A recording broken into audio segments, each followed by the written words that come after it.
टी20 पर दिनिकिया मध्य कांदिला इंग्लैंड। भारत को प्रथम दिनिकिया जिताइले यह दुई स्टार खेलाड़ी।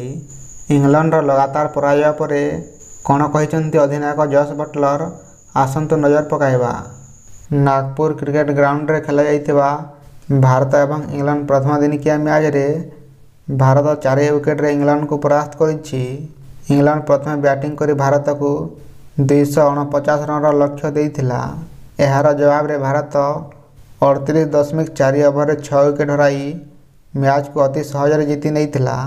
भारत पक्षर अधिनायक रोहित शर्मा 2 रन करी आउट होइतबा बेले यशस्वी जयसवाल मात्र 15 रन करी प्यावेलियन फेरिथिले।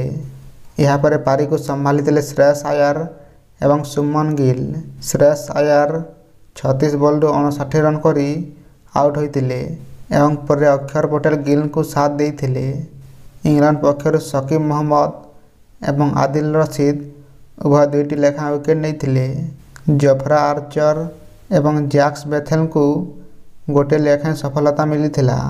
शेष में भारत यह मैच को 4 विकेट जीति एवं 3 मैच विशिष्ट ओडीआई सीरीज रे 1-0 आगुआ रही।